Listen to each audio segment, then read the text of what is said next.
Can you talk to me about prayer and manifestation? Like what is... So I typically shy away from like manifestation. Tell me. Because now I could be wrong. I'm not speaking factually. I'm just speaking on how people typically talk when they are speaking about manifestation. But I feel my interpretation of manifestation is like, I'm manifesting this. This is exactly what I want. I don't think there's anything wrong with that. I don't think there's anything wrong about being very specific about your goals.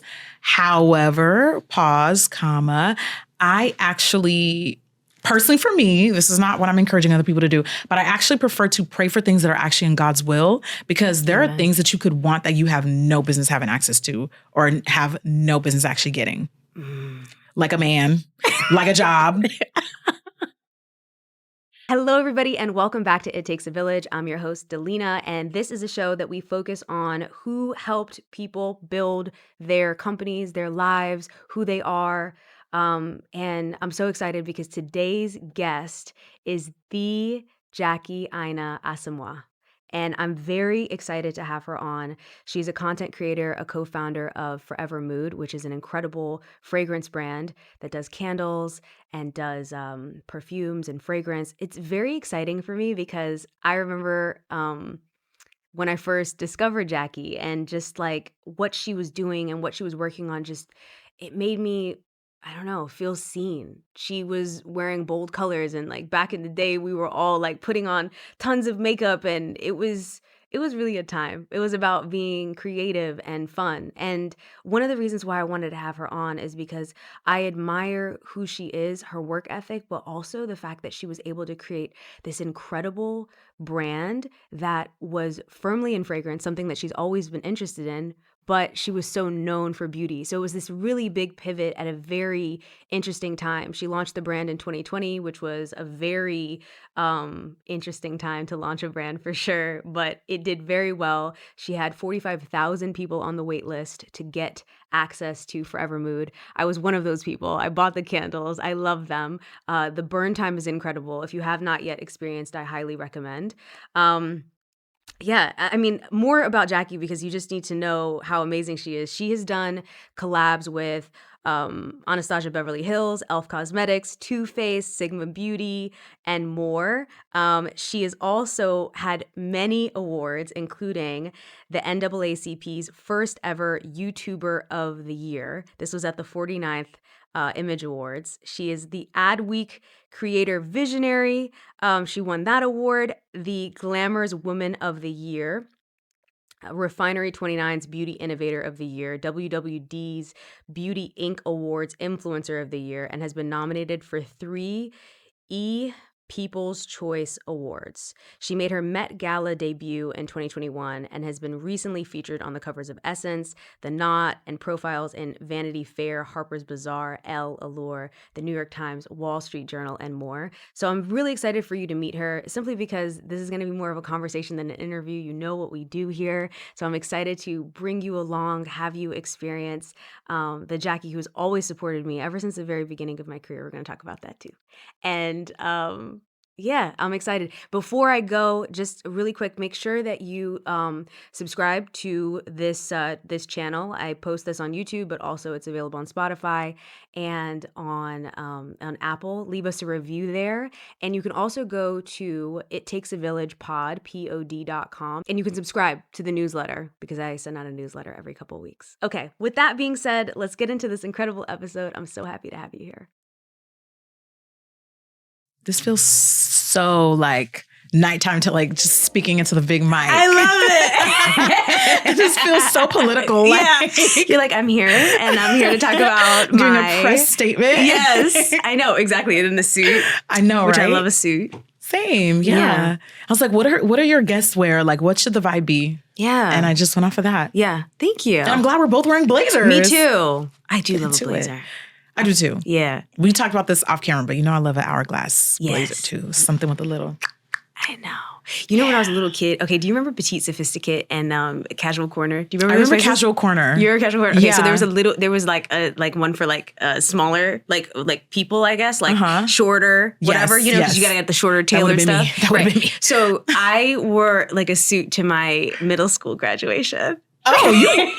You wasn't here to play then. I was not here to play. You were in a suit in middle school? Yeah, I was wearing a little suit in middle school. I need to find pictures of it. Oh my gosh. It's insane. You wasn't here to play at all. I was not here to play. Listen. You said, I'm ready to get up out of here. I know. I was like, yeah. So next I'm going to be running for president. You're hired. Yeah, exactly. Thank you, Jackie. Thank you. Thank you for being here. Thank you for being on It Takes a Village. I'm so happy. Likewise. You know, since I started this show, I wrote your name down. And I was Really? like, yeah, seriously. Like, so I started this show. I started recording in like 2020. And I remember. Has it been since 2020? It's been since 2020. Wow. And I feel like I was like, man, I really wanted to talk to you because I was just like, I admire how as a content creator, you're also such a businesswoman. You have to be. But it feels so like you do them both in a way that just feels very organic and like, yeah. Thanks. I don't feel like it's organic at all. Really? No. Well, listen, No. it looks so good, and Thank I feel you. you make it look so good, and I wouldn't say you make it look easy because I definitely don't feel like you make it look easy. Okay, that's good. But I Because some feel people do like, think that. really? Yes. No, I would say no. I feel intention with everything you do. Thank you. Yeah. But I do want to start this episode by saying thank you for your service. Me? Yeah. Thank you. Oh my God. I'm like not used to hearing people say that anymore, but thank you. Yeah. I mean, I want to go back to you as like a little Jackie, like a little kid. I'm still little, but. Yeah, you're still little. But like, I'm thinking like 5'6". Like little. I want to know like how were you? Like, what was your personality like? Were you introverted? Were you extroverted? Were you always sharing with your siblings? Like, No. Well, I come from a big family. Yeah. So, and I'm the firstborn. I'm the oldest of 7. And so, let's see. If I was 5, that means there would have only been at that time, 2, 3, like 4 of us, I think. Yeah. Yeah. Yeah. Because the first oldest brother in my family, Okay. I think he's like 31. Okay. So he might not even been born yet. I don't know. We'll just round up. Okay. But anyway, I'm the firstborn. Okay. So maybe more extroverted as a child, but at my core, no, actually a little bit of both. So I'm introverted now. And a lot of people don't think that because you see your favorite creators on camera and they're like, but you're so bubbly and I'm like, I'm talking to myself on camera. So yeah, of course you're going to think I'm extroverted, but I'm in an empty room when I'm on camera, like in my content. But when I was younger, I kind of had to be a little bit bossy and extroverted because I grew up in a big family.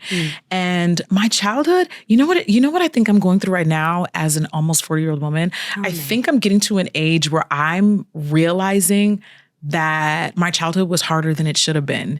And I think I'm like reckoning with the things that I experienced as a child is like, those weren't normal things. Like, wow, like little Jackie owes herself better.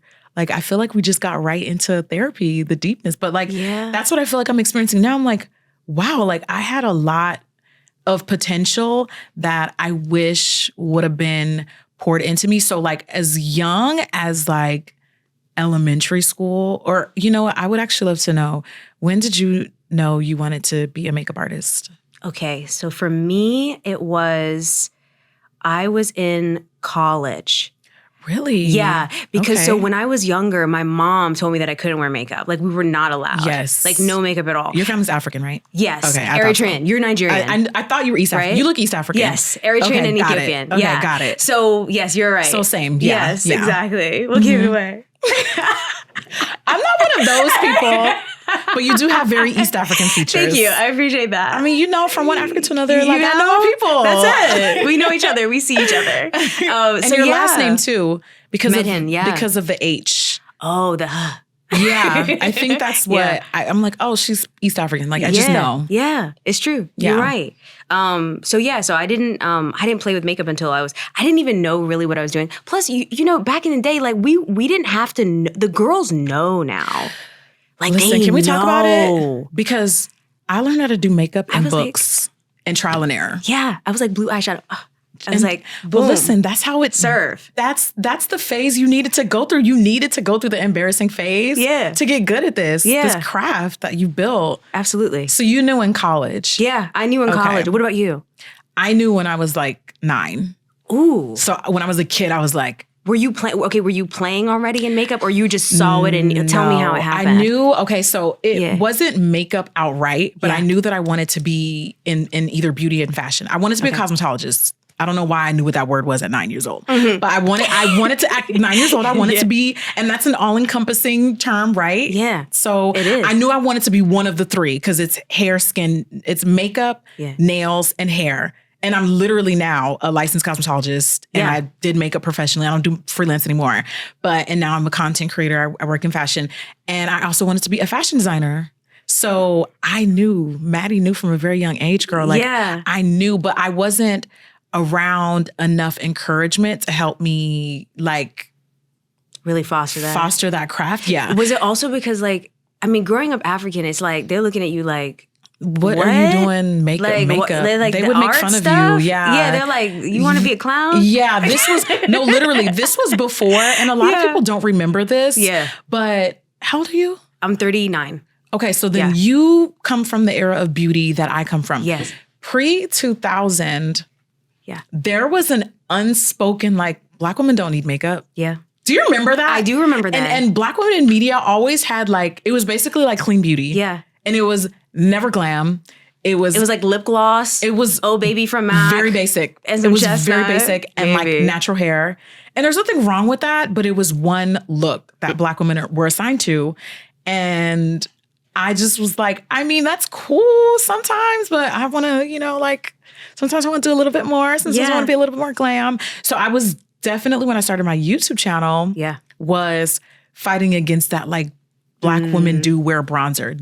No, I'm not even going to say Black women, and this is no shade, but I'm going to say specifically, I think there was sort of an agenda for darker skinned Black women to not look too done up. Yeah. Or to not do too much. And I'm not really sure why, but I was just well, there are glam girls and we're here. There should be a little bit of everything for everybody. Yeah, I agree.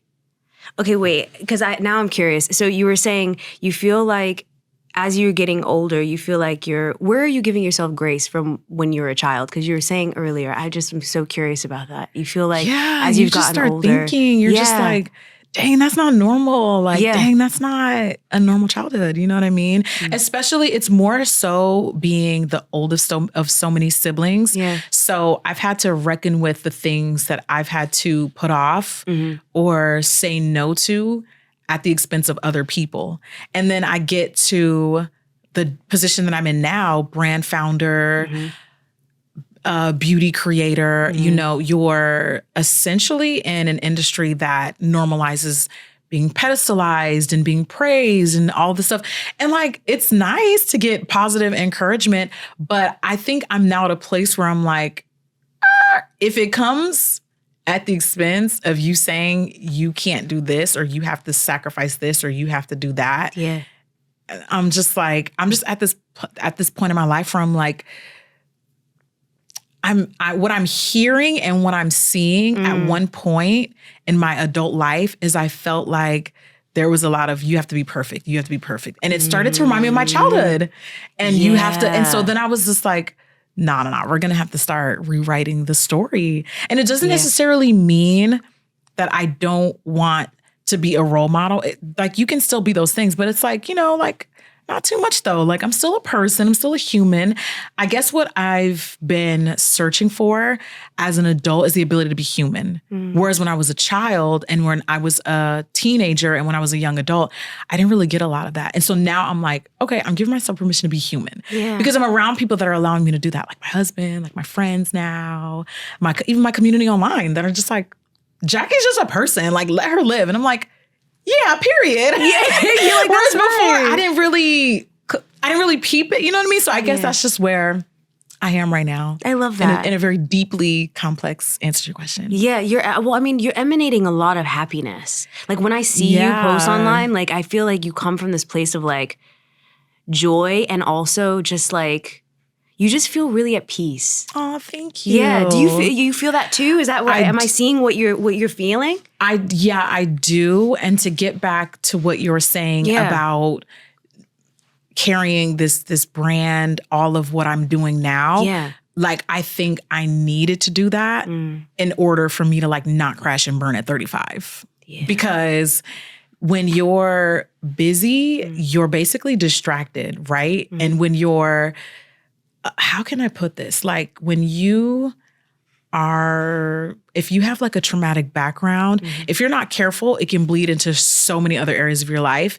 And I started to feel like, okay, if I'm not careful, how this part of my childhood I experienced is going to start affecting this. Like there's so many of us that are just like walking unhealed human beings. And then you become successful and it's a recipe for disaster.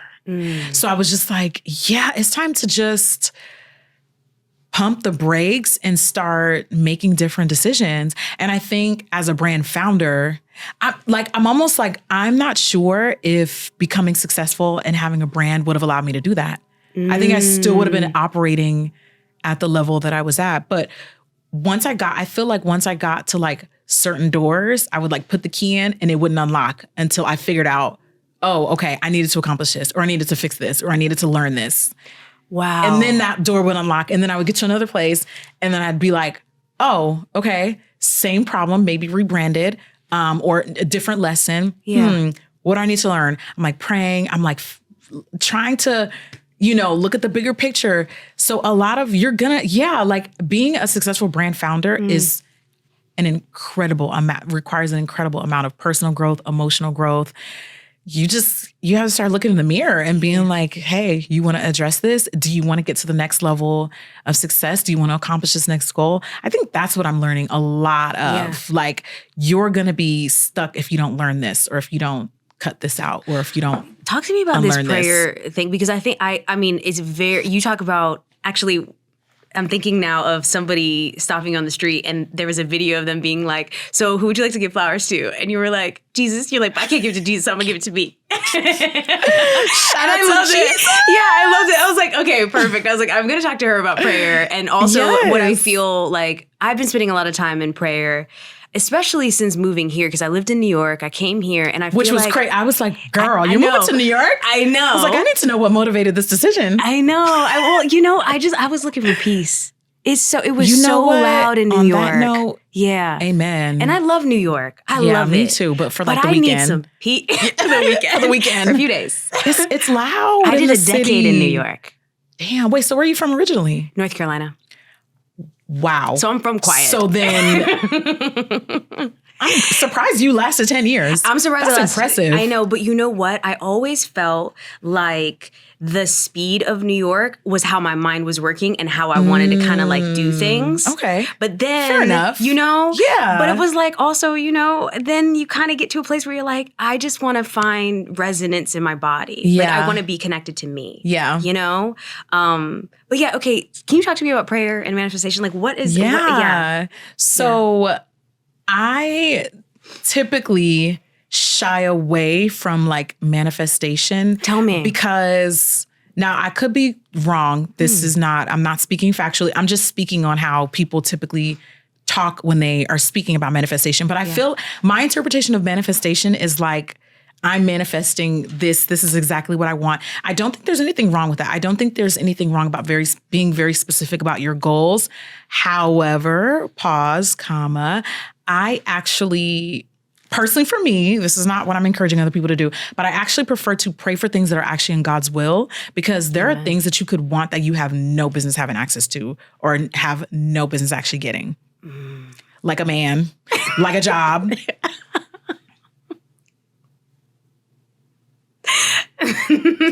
Like, okay, you manifested the $10,000, but like, what if you actually weren't ready for the $10,000 and you blew it on stuff that you had no business buying?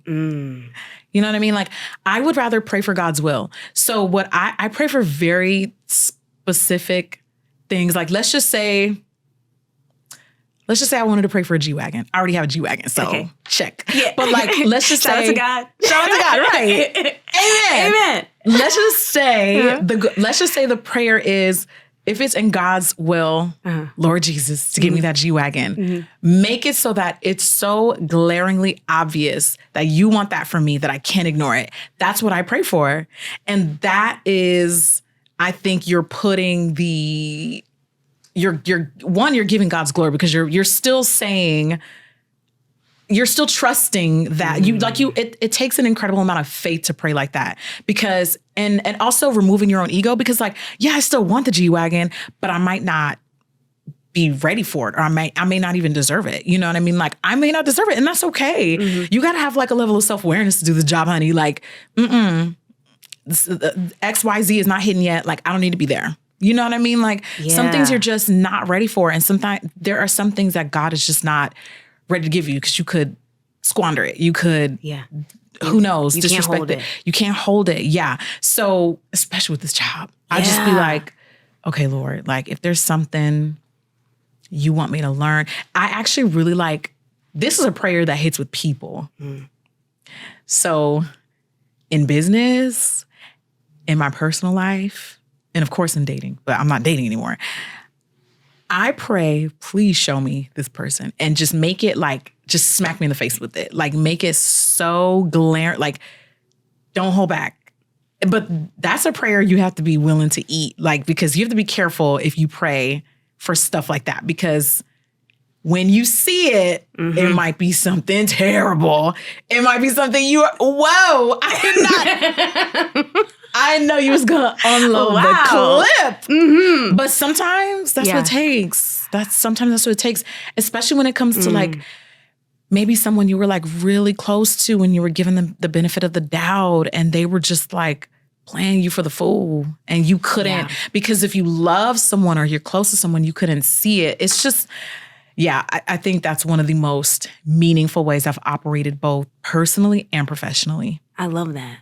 That's so great. Thank you for explaining that. Oh, thanks. Because I mean, you have the such a manifestation divas don't listen. I'm just saying I'm just saying how I hear other people. I personally don't think it's meaningful to pray directly for what I want. But if I do pray directly for what I want, I ask if it's something that I deserve, if it's something that's in God's will for me. Yeah. Because I don't think there's anything wrong. Again, I don't think there's anything wrong with being specific. Yeah. But like, with an asterisk, I guess you could say, right? Because your faith is very Extremely, strong, right? yes. Sometimes I personally go through things, and I just feel like they kind of put me in a situation where I'm just like, man, like, I know that everything's okay. And I'm trying to sit in certainty about it, but sometimes I feel a little bit more challenged.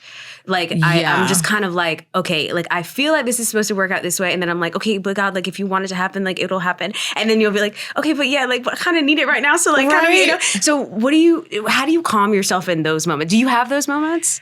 Absolutely. Okay. And I'm sure you've even probably experienced some of that moving, cross country. Like, it takes a lot of faith to do something like that. So I mean, that's very relatable. There have been I've been doing this for 16 years, this content creation thing. There have been so many, especially because this industry changes so much. Yes. And it changes so drastically that, there's definitely been moments where I've been like, am I supposed to be doing this? You keep telling me to do this, God, but like, what's going on? What's going on? That's a word though. I need some hints. I need some signs. I would say even probably like before this became like my full-time thing, because I was doing, I don't know if you know this, but like I couldn't really like quit my day job until like year 6, 5. Wait, what was your day job? I know you did Army Reserve. Were you in? So I was in the Army Reserve at the time, but that's basically like part-time. Okay. That's gas money. Okay. That's literally like just like $250 a month, $300 a month, if that. Okay. I don't know what that is in inflation now. Like, I don't know what the rates are now, but I'm sure hopefully they're better. Hopefully they're better. But, right, literally. So I was still like going to school. I was still trying to pursue sort of the medical field at that time. And then I would have like side jobs, like retail jobs and stuff. But I was still working. Like, okay, where in retail? Like, did you do like makeup jobs or was it just like any kind of? I freelanced. Okay. Yeah, so I did freelance makeup at one point. Okay. And then I went to hair school as well. Sassoon? I went to Vidal Sassoon. Know. Yes. So I became licensed at one point because I was just like, okay, am I going to pursue the beauty industry? Let me see which one will take off, the digital space or professional makeup. So then I was just like, well, let me just go get a license so I can have some type of professional, something to add to, to my repertoire. So so I did that. But in that time frame, I was just like, why am I still doing like half a decade Do you know how long it is? That's a long time. How long? No, I know. And it feels long. Especially now. Especially now. 5 years, people are like, damn, grandma. Like, no. 5 years. Like, damn. But that was like in I didn't sign with an agency. What year was that? 2016? I started in 2009. Like, I had a lot of like question mark. Like, why am I still doing this? Why am I still doing this? But it was, you know what it was? So to answer your question about like, how did I work through that? Yeah. You know that phrase, there will be signs? Even though there weren't checks, there were signs. So you might get like a little breadcrumb here. Okay. And you're like, okay, keep going. Okay, keep going. Okay. So it's like one little, like breadcrumbed. Yeah. I think I was getting like breadcrumbs. Yeah. So like little morsels of like, okay. Or honestly, sometimes you may not be making money, but like, I just love creating content. Yeah. You know what I mean? Like, I really like the community building aspect of it. I still do. That's my favorite part. Yeah. So I think for me, that was still fulfilling and rewarding. So that is one of the things that kept me going. So yeah, there's been so many times where I've been like, why do you keep telling me to stay the course and the money is not money? And like, I'm confused. But breadcrumbs, you know, like you get one little morsel of faith. Yeah. Yeah. Going back to when you were growing up. So your dad is Nigerian and your mom is African American? Is African American. Yeah. She's African. She's from Chicago. She's from Chicago. So were you born in LA? Yeah, I'm from LA. Born in LA. Wow. Did they meet in LA or did they meet in Chicago? They met in LA. Yeah, I think they met in LA. That's great. So how was it growing up Nigerian? Well, Nigerian culture and African American culture is extremely different. Yeah, how was that? Very, very different. Very like, honestly, sometimes they might as well have been two different races because they're that different. And also had no business being married. No business at all. But because we were such a big family, despite the fact that we had no money to our name, my childhood was in a lot of ways very fun. Like it was hard, but it was very fun. Because it's like mad kids. Yeah. You always had somebody to play with. Always had somebody to boss around too. Make you do work. I always had somebody to boss around, play with, or blackmail. Yeah. Every yeah, day. You can do this for me. I saw you steal that. Yeah, you're going to do this for me for a week. Absolutely. Mm-hmm. Yeah. I'm the oldest. You're going to listen to me. You've incorporated your culture a lot into different things that you've created over the years. Like I remember you did something with Deepika where you were wearing. I did. It was so beautiful. That was such a cool cross-cultural collaboration that we did. That was actually really fun. I love that. Yeah, I loved seeing her and like her traditional wear. She looked so beautiful. She did look beautiful. Yeah. Have you been to Nigeria? Yes, I have one. You have one sibling? Yeah. So I have one sister. She's younger than me. And we're very close. Oh, that's good. She's one of my best friends. Girls need sisters. We need sisters. Honestly, I think in order for you to be like pro women, you need a sister. I agree. It's impossible to. I mean, if you're really, really lucky, you will get that in friendship. And I've been blessed to have that too. Yeah. But it's really hard to recreate that if you don't have sisters. Because it's like, how do you even teach? I don't know. There's just something about like at the end of the day. Yeah. It's just, I don't know. I know. Because I always tell my sister, I'm like, being a sister is different than a friend. A sister is like more. It's like different. You can create sisterhood with friends. Like you can have chosen family, but I almost think like having there's a sister forgiveness. preps There's a weight to it where it's like I'm gonna rock with you, even if I'm mad at you. You want to get some ice cream because I'm even if I'm pissed. You know what I mean? Get in the car, girl. Where are we going? Like where are we going? All right, fine. Get in. Get in. Why are you taking so long? Exactly. You always take so long. Take off my damn sweater. Exactly. Give me my wig back. Yeah. Yeah. Like exactly. No, sisters. Like I just feel like women need sisters. Your sister Folake. Mm-hmm. She's also an influencer. She is, content creator. She said she would never be one for years. I think it's hilarious. Really? Now she's actually an influencer. She's so cute. Oh, I love that you love it. I do love that. I do love that. What made her change her mind? Probably just. I mean, I don't know. I feel like she'd answer this question better than me, but from what she's explained to me, at least, I think it was probably just like F it. Like, I'm already here. Like it's already happening. Yeah. I think it was happening very organically for her. So she just leaned into it. And I'm like, yeah, I love that for you. Like, why would you not? Like, Absolutely. That's good. Yeah, she's really enjoying it too.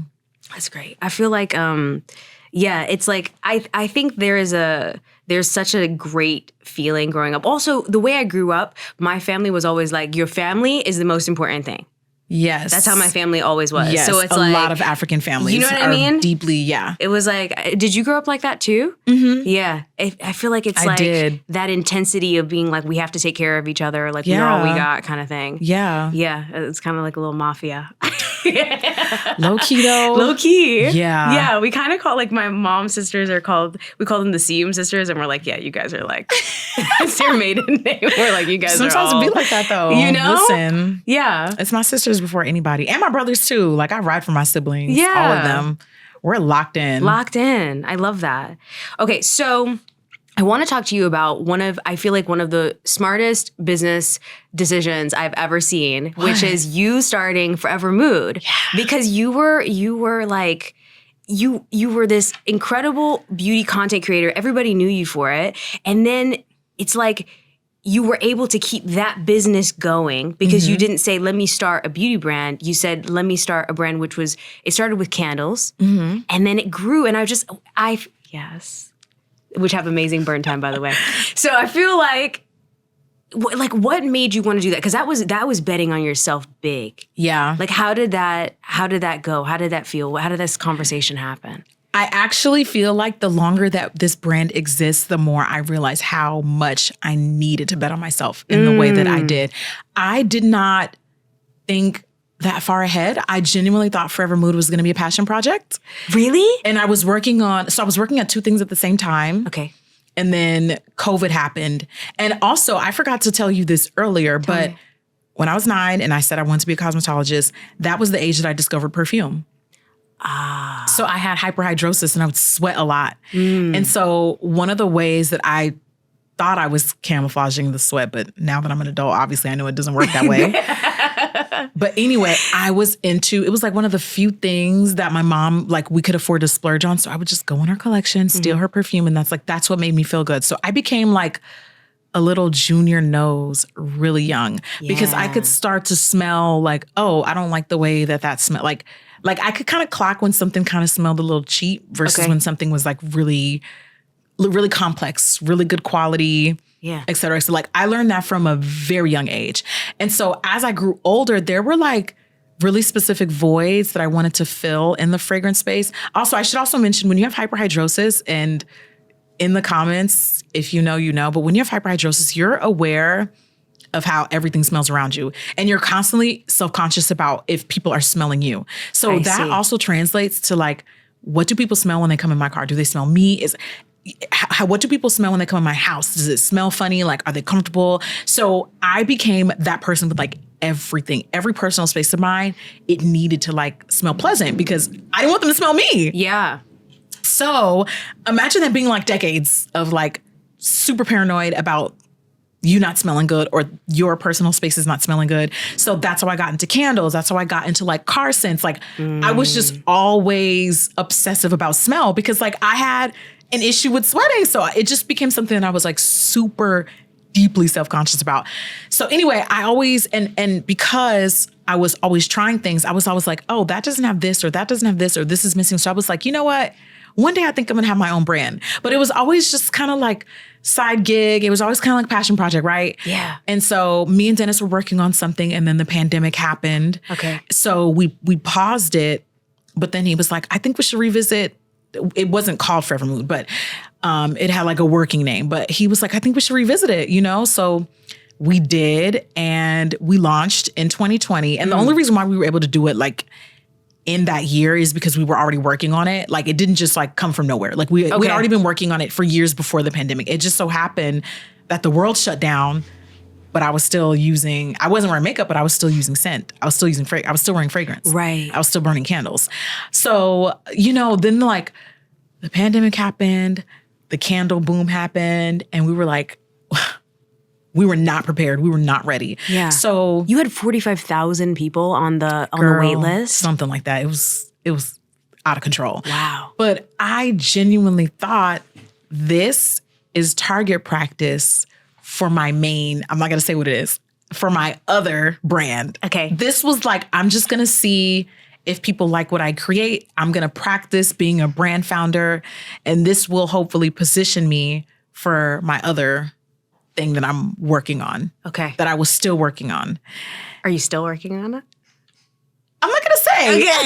I'm not going to say. Okay. Because listen, I don't want them to be telling me nothing in the comments. Okay, I don't want to say too much. I got it. But needless to say, when I launched the brand and I saw how much people believed in me, how much they loved the product. I was so excited for you. I was excited too, but honestly, it was supposed to give like quiet little venture. Like it was not supposed to be quit your day job. Like not at all. It was genuinely like, I genuinely thought, I don't want to call it merch, but it was supposed to kind of be like just something to do, on the side, like weed. And we also didn't even know what the state of the world was going to look like during 2020, right? So I had no clue where we were going to be in 1 year. I know we were going to be in 2 years.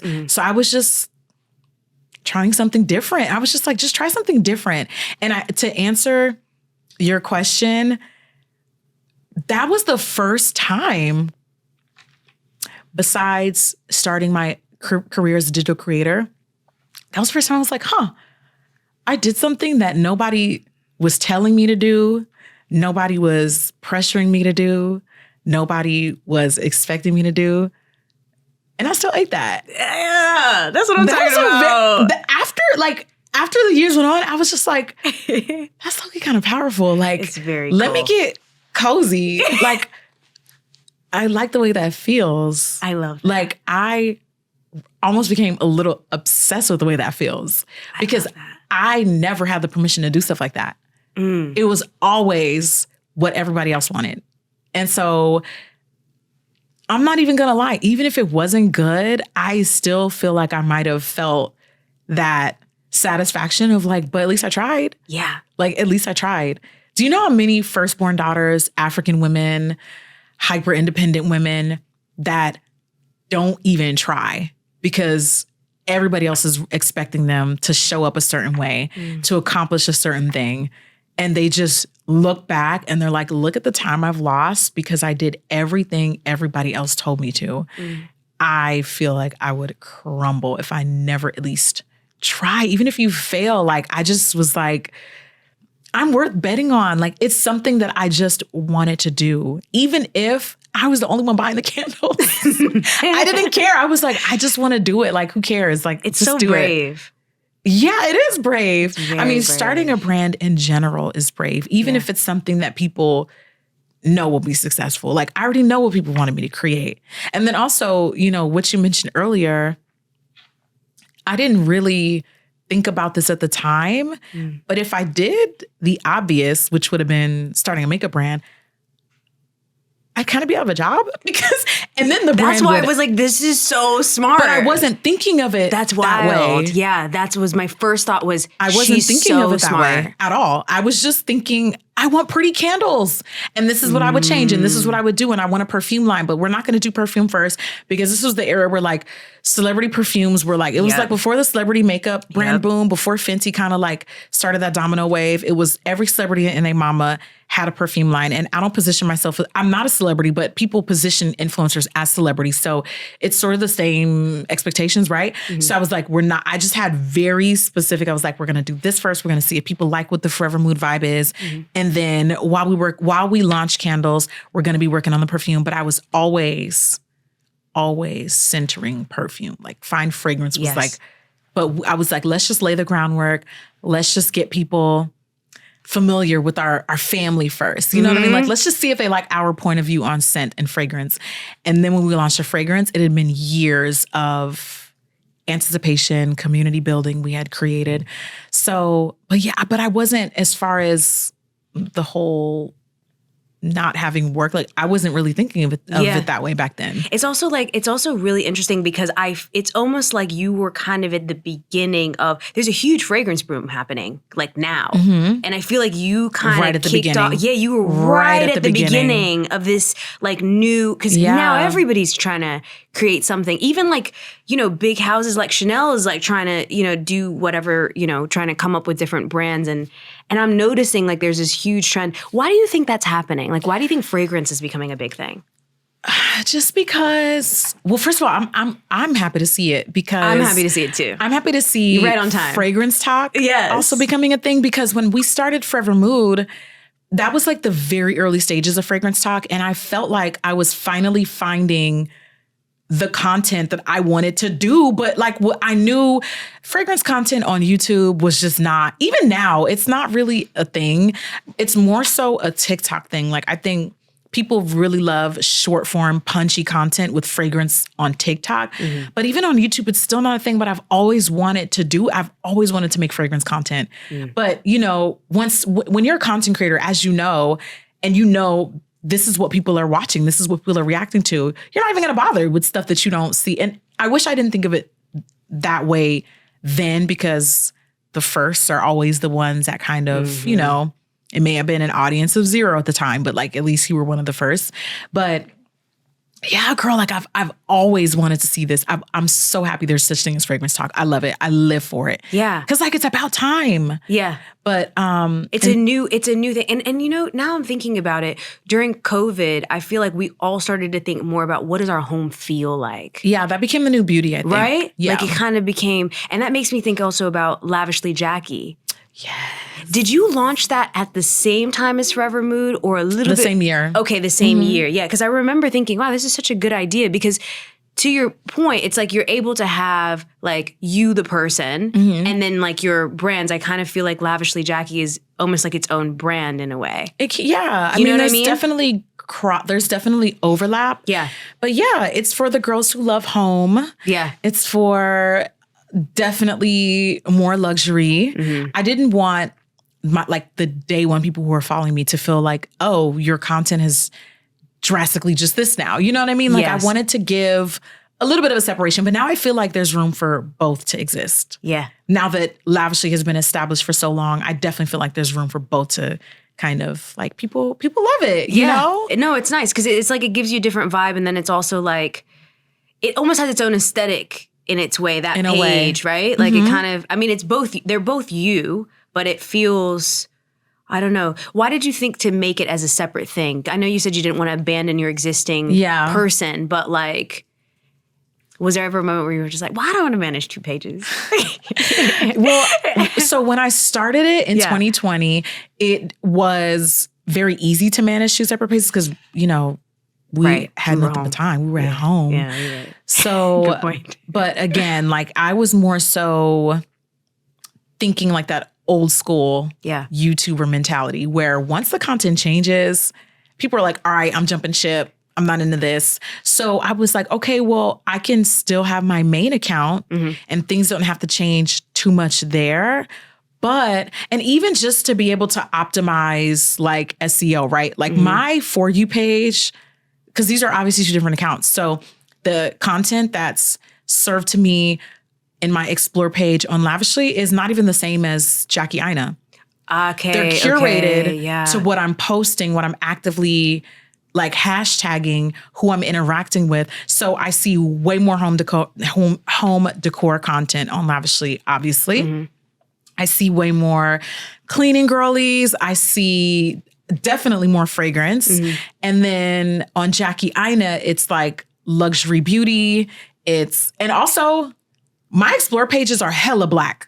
Yeah. So for you people who be saying Instagram, listen, just because the platforms never push us by default. You have to go find them. And then you have to not just find them, you have to actively comment, you have to actively like, save, send them. So I'm actively seeking Black AF people, platforms, businesses, brands. That's how I find Black-owned businesses. That's how I find Black creators. Sorry, can't relate. It's all up and down my feed. Yeah, same. And I'm actively, and anytime my For You page is a little spooky, I'm like, I'm not interested. Let's do a timeline cleanse. Let's get back on track. Okay, Instagram. We need to get back to where we were. Yeah. So yeah, and it's not that it's only Black people, but it's like majority. Like that's what I want to see. That reflects who I am. That's who I want to support, because these are oftentimes like accounts that don't really get pushed. So I'm going out of my way to find them. That's true. So yeah, the SEO thing was like really important to me. I was like, in order for my page to be seen by other people in that niche category, because Lavishly is its own niche. Yeah.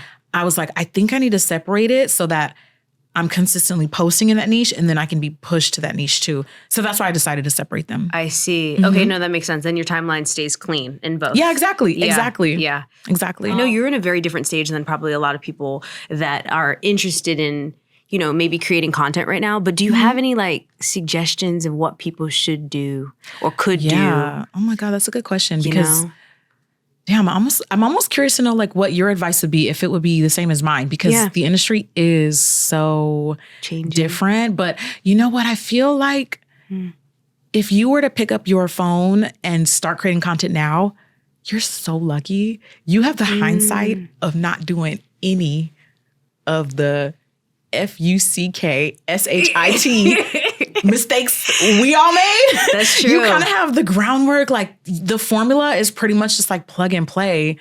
It's just like, how bad do you want it? I think it's good to have like, okay, actually I know how I would answer this question. My best advice would be find like 3 people you like and don't do what they're doing, but there's always a formula. Study that formula and find that formula for yourself.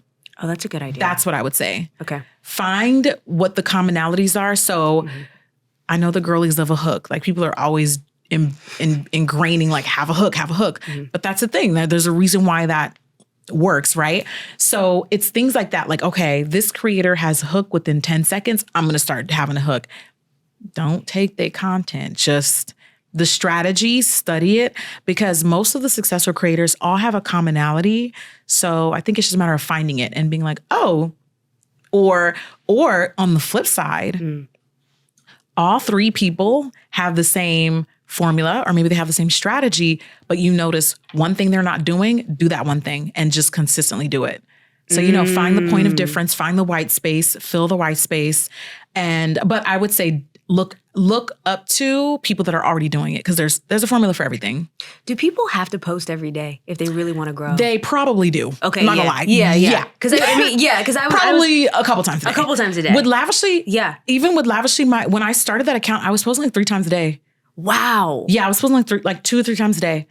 Now that is not sustainable for the life of your career. Right. But when you're hungry, when you're like, I want to hit this milestone, you're gonna get there. Okay. You're absolutely going to get there. So focused, intense, like creation and posting for a period for hypergrowth. For hypergrowth, yeah. And then also like still, how do you avoid burnout when you do things like that? I know you took a very long break. Well, it's not long for real, but you took it was long. I mean, for YouTube, I didn't post for like a year, girl. I know, but like think about it. You've been on like for like 60. It's a long time. But them algorithms, even a month. Did they play you? Oh, girl. You came back and they were like, who? They were like, no. Luckily. Okay. They remembered you. It didn't tank. Okay, good. But it was very risky. Really? It was very risky. Okay, what made you want to? Did you think about being like, okay, maybe I'm done? Or were you just like, no, it's a break? I didn't know. Okay. I think I was like, I think I need to figure that out right now. And I started Lavishly. Right, okay. In that time frame. Okay. And then I was like, oh, I'm actually not sick of creating content. I just need to be re-inspired. I love that you said that. Yeah. I had a similar experience recently where I was like, it's just, because I've always focused on beauty. And now I feel like myself, I'm more interested in like wellness and like inner and outer beauty. And so it's kind of like I started kind of mixing it in, but then I was like, oh, I actually love sharing. And it's like I was just bored with just doing the same. Because, it's like I love beauty, but no, it's I've okay been in to it get for bored. such a long time. It's Jackie. okay to get bored, girl. Yeah, and it's like, you see your peers being like, wow, like I love this lipstick. And I'm like, it was like the last lipstick, so I'm just being honest. Like, what it's lipstick? Like, it's like I did feel like there was a time where it was like, okay. And now what's interesting is it actually got me more excited about beauty again. Same. Because I took the break, and I was like, oh, you have a new you guys set came of out eyes. with this. You came out with this. Yeah, fresh eyes. Yeah, I feel. You know what? I think. There was a time where a lot of my beauty content was also advocacy. Yes. And I felt not necessarily the burnout from doing that work, no, but I started to get a little off-put by how I was treated when I was making content like that. I wasn't a huge fan of every time somebody would do something, I would get tagged, like, Jackie respond, Jackie say something. And it was just like, why do you keep talking? Like, people started talking to me like I was an attack dog at one point. It was very dehumanizing. I remember when you made a video about that. Yes, and it would be like, it was on not Twitter, okay. It was not okay. No. And then it would be like, this person would do something. If I didn't respond, they would go from dragging them to dragging me. Why am I in it for something they did? No. I'm sorry. Why are you centering me in something that somebody that's not even, and especially when it would be like non-Black people, I'd be like, y'all are really losing the plot now because this person did something racist because I didn't come drag them. You're now barking at me. That's crazy. I have nothing to do with this. I have nothing to do with this. And also, don't center me in something that a random white man did. Like, I'm confused. Why are you yelling at me for it? So it just started to feel like, And then, you know what? I also think, like, there was a point where brands, and they're still doing this, which is crazy, but it started to feel like brands would send me stuff just to get me to react. Like, just to... I know what you're talking about. Yes. And it just and I don't like that. I'm like, what? Like, you know who you're sending this to. No, exactly. And it's like, either you're just completely oblivious or you're trolling me. And I don't know, like, it starts to lean more on like the trolling part of it. And I remember I made a post about this like a year ago, and I was like, yeah, it's starting to feel, because I still feel like I actually feel like they're leaning more into it now. Like, now it seems blatantly intentional that they send dark-skinned creators product just to get them to react and drag them so that they can make a statement and say that they're going to expand the shades. And so basically, I made a video. Do you remember that trend on TikTok where it was like, I lied, sit down, we're going to discuss da-da-da-da. Do you remember that? And it was like that. Okay, so there's a trend where it was like, we're going to discuss, followed by a deeply like, you're not ready for this conversation type of quote, right? Okay. So I basically made this post and I was like, I lied, sit down, we're going to discuss how beauty brands are starting to send Black creators products so that they can troll, just trolls for attention. A comment that stood out to me was someone was like, is that not how you made your money? Like, is that not how you build your career? And I was like, the way that y'all don't even know your history, y'all weren't there when like people are like, I think they were trying to imply that I've built my career and gotten opportunities off of that exact conundrum in the beauty world. And I'm like, y'all weren't there when the brown girls were actually getting blackballed for calling out brands. So don't ever insinuate or imply we had a hand to play in what brands are doing now, because there was actually a time where we were penalized, and platforms like YouTube were literally the only reason, I'm going to go on the record and say this, the only reason why a lot of Black-owned brands exist today is because of Black creators and what they've done to push this space into what it is today. Point blank, period. That's not an opinion. Nobody else was putting brands on the map the way content creators were, especially dark-skinned creators. Like, it's... Period. Fenty is successful because who was screaming about them from the mountaintops?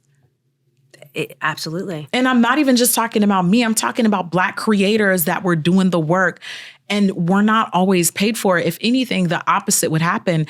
There were times where you would get taken off a PR list. I remember that. And not only that, but like, let's say you pissed off a L'Oreal brand. You're not working with any of the L'Oreal group. Do you know what implications that has? Like, I really wish people would unlearn that, like, oh, Black creators are working in tandem. It's like, that may seem like a thing now, but it from the beginning, it was never, I think, as strategic as people think it is.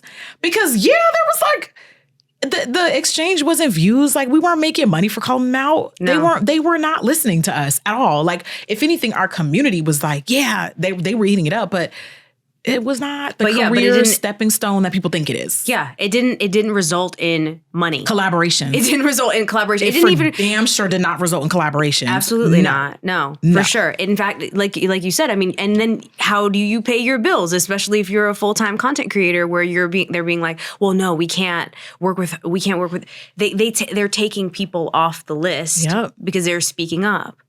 And it's sometimes like, you piss off that one brand on that one agency's roster, you're not working with none of their brands.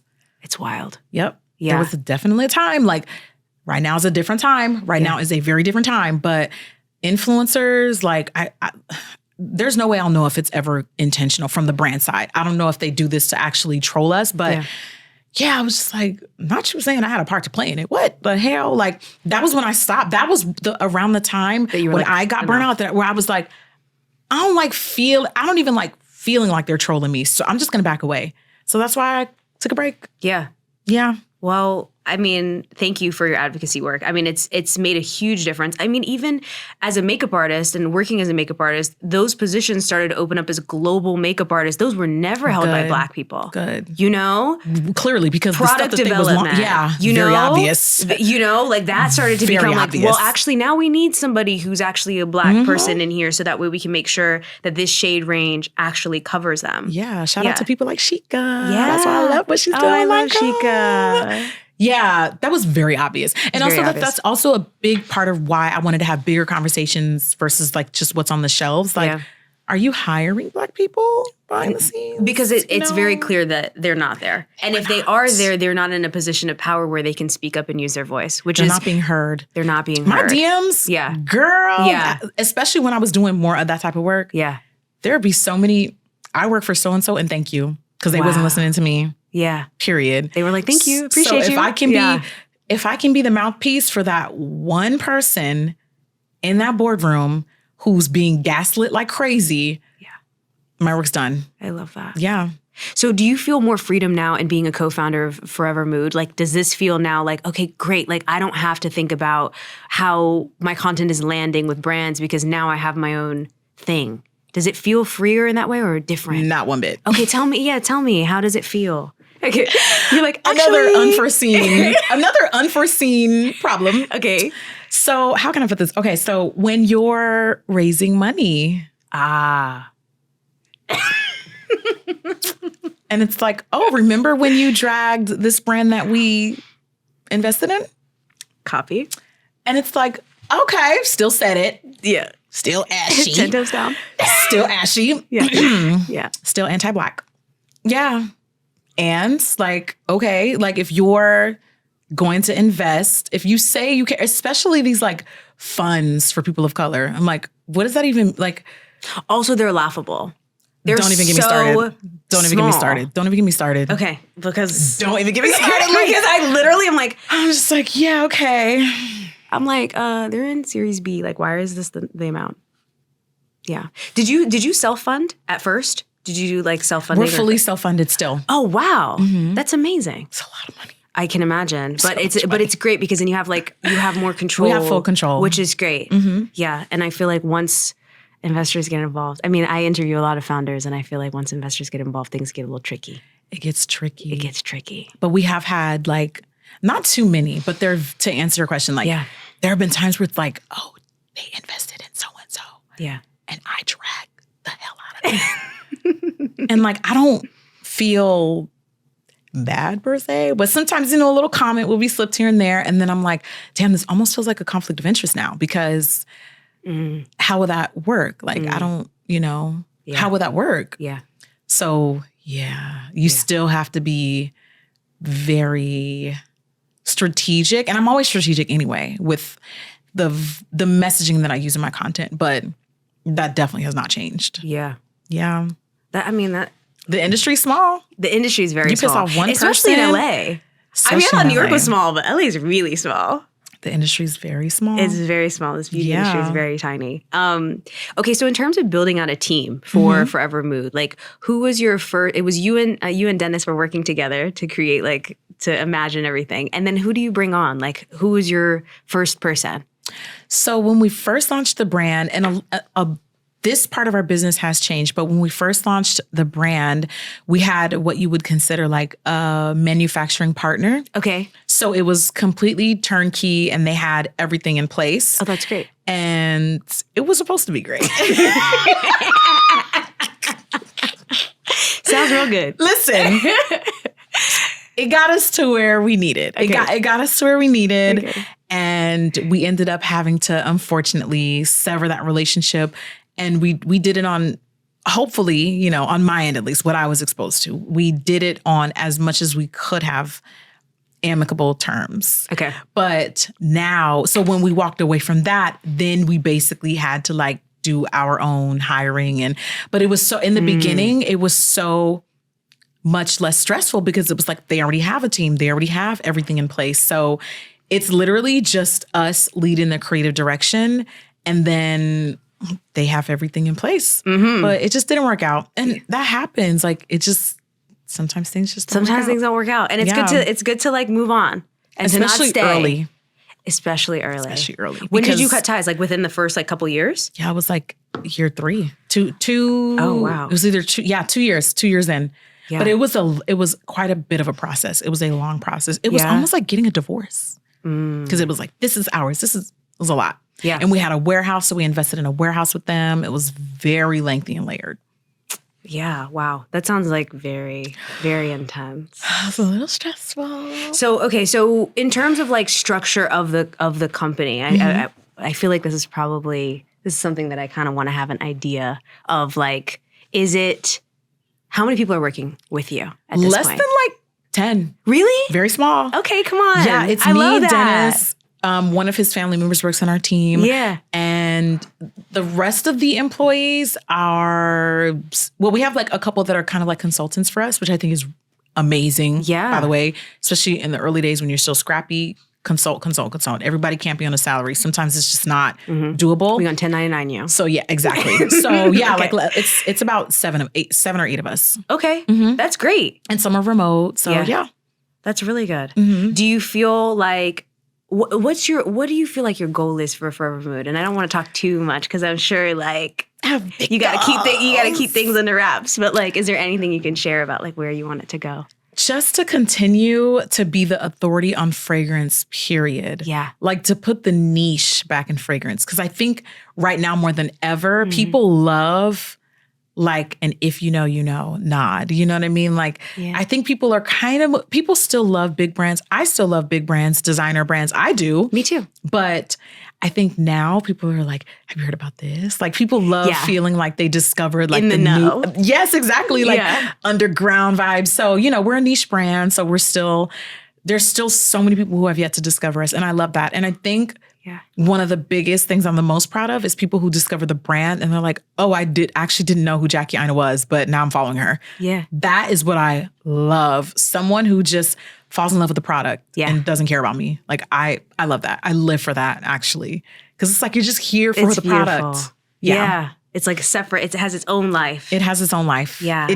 I knew from the beginning, me and Dennis both knew this is going to be a brand with its own life, its own identity. I didn't want it to be centered around me. I have enough platforms. Like, I'm like, I already have my own stuff. Like, I want the brand to have its own community, its own voice. It can be adjacent to me naturally. You know, obviously it's going to have my touch, my flair, my nose, but I wanted it to be its own thing. Be its own baby. Yeah. Okay.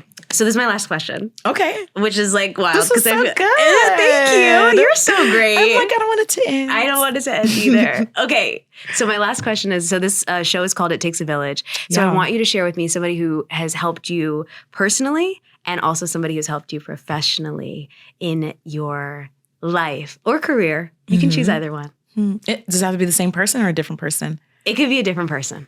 Okay. So personally, I'll never forget, this is probably one of the most life-changing moments for me. Yeah. I'll never forget the day, I was still in the Army at this time. And it was like, I was still, at that time, I was going through my divorce. And I was probably like 22 maybe. And I was just like rough. Like it was really bad. And at that time, I was a specialist. This is Army rank language. But I was pretty low, basically. Put it that way. And I'll never forget one day I was at work and I was in the bathroom like bawling, like in the stall, like bawling. Like it was giving, let me just go to the bathroom, cry it out, and then get myself together and go back to work. Cause like, I just couldn't, I was functioning on just keep going. But there's moments where you have to take the time to stop and cry, thug it out, and then, get back to acting like everything's fine. Everything's fine. There's a lot of us that are walking around like everything's fine. And at that time I was walking around like everything's fine. And I went to the bathroom and everything was not fine. And I was like bawling, crying and sniffling. And I came out to like wash my hands. There was a captain in there. And a captain is like, anytime you see a captain, you stand up straight, like don't backtalk, don't wince. And I'll never forget, I'm not gonna say her name. She may not want to be public, but she was a Black woman and she knew that something was wrong with me. And I've never even, like, I wasn't under her, I didn't work directly for her basically, but she worked in the unit that I worked at and she saw me and she was just like, you good? Like, she just gave me kind of like a, I don't know what you're going through. I think she saw me crying, or I think she might have heard me crying, but she just gave me the most, you are going to be just fine pep talk that anybody has ever given to me. She, in that moment, she just saw me. And I didn't have a lot of people that saw me at that time. And I will just never forget that moment. And to this day, we still follow each other on Facebook. I still write her and I'm like, thank you so much for giving me that pep talk. She's so nice. And it was just good to see somebody that was that high ranking who honestly, sometimes they don't even talk to you. Captains, they just like, okay, you're just there. Salute me and keep moving. Yeah. But no, she saw me in that moment and was like, you're going to be fine. Is everything? She literally was just like, are you okay? Do you need help? And she just saw me and heard me. And that day I was like, wow, people actually care about me. Like, I just felt so seen, I guess. So shout out to her. Shout out Again, to her. I would say her name, but she may not want to be, she may want to remain anonymous. But yeah, I will always carry that with me. And then professionally, I mean, this is a little bit of a flex, but I do have to say Pat McGrath, because like she's just like, just being acknowledged by Pat McGrath is major, crazy. But I'm so inspired. And also shout out to Gemini women. Love me some Gemini women. Yes. I'm so inspired by how she consistently keeps getting more and more creative in an industry that basically encourages burnout. But I'm like, I don't know how she does it. She keeps doing it. And every time I do talk to her, I'm like, Pat, girl, do you take vacations? Like, girl, can you rest sometimes? Because she's always on go, but she just keeps reinventing the wheel. And she still somehow takes the time to like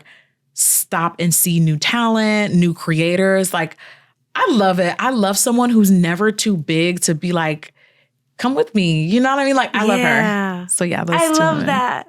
Thank you so much, Thank Jackie. you. This was such a pleasure. Thank you. Thank you. I'm honored to be here. Thank you so much.